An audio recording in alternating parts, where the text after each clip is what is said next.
Okay, we're back with part 2. Okay. So the reasons of saying abortion is is a snake, abortion inyoka. The reason why ngisho kanjalo is because 2 ladies came to me for advice. Abortion came to me to ask ukuthi ngibasize ngendaba yokuthi they want to do abortion, ne? So the first one uthe mayengibuza ke, I pretended as someone who is a saint. Njoba ngisho kuma videos wami ukuthi I'm exposing myself because I'm tired to live impilo engazithi I'm perfect, ne? So the first one engibuza ke, I think I said I don't know how to help you. And the reason why ngisho ukuthi abortion inyoka is because inyoka iyangena emzini wakho, mesingenile kwakho inyoka iyahlala icashe. Okay, of course there are a lot of characteristic about a snake, ne? Kodwa manje ngizogxila kule yokuthi inyoka iyangena kwakho bese iyayifihla, ihlale lapho itadishe ukuthi ngakugadla kanjani. Ngilapho ke endabeni yokuthi inyoka iyayifihla ungazi ukuthi kukhona inyoka endlini, ne? So mina ke bengiyifihla ukuthi kwazakala ukuthi ngenzani, ngabhonyula, ne? Ngabulala ingane eseswini, ngenza abortion.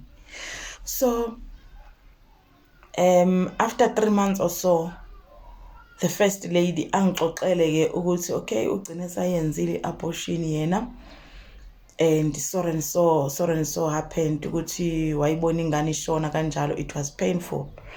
So manje mina instead of ukuthi ubesana kube ithuba lami ke lokuthi ngisho ukuthi nami ngabhonyula, ngabulala ingane eswini, wrong kakhulu ukwenza iabortion. Akusafanele siphinde senze into efana naleyo, kubi, usukubulala, usukungumbulali, ne? So manje the second one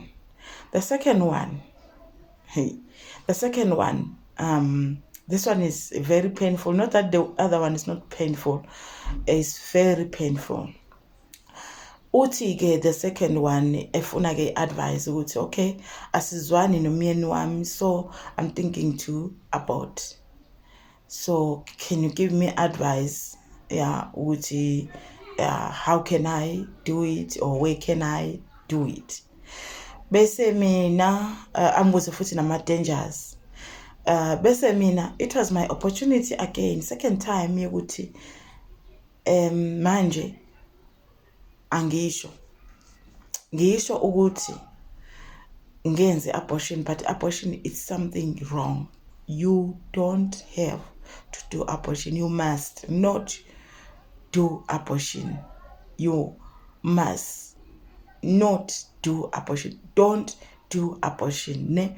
So mina actually ngathatha lesi story engasizwa ngo first one ukuthi kwenzakalani, ngamxoxela lo, and loya waqala, the first lady was 6 months, did it ku 6 month pregnancy. Nalo mangibuza she's on 6 months. That's why ngisho ngithi abortion yinyoka. I didn't know all these years until manje sengi-expose ukuthi abortion yinyoka. I had to give her a dirty advice ukuthi so and so did it on the 6th pregnancy, so I think it's safe. Ngithi kumuntu it's safe ukuyobulala umuntu eswini. So manje the third one comes. This third one angaceli ke i-advice. This third one enzeni-ke later ngimbone we meet later. When we meet later, athi did you see or did you recognize ukuthi I was pregnant by then when we were together in that month so and so? Ngisho ngithi cha, I didn't see any signs ukuthi you were pregnant. Athi I was pregnant. Saxabana ne-boyfriend yami, and then I decided to do an abortion. That was the opportunity again to say I did an abortion, and I advised someone wrong. So it's wrong to do an abortion. And then the fourth one comes. See, number 3, the third lady. When the fourth one comes, this one, she had already done an abortion also. So when she had already done an abortion now, auntie, she was involved so she had to do an abortion.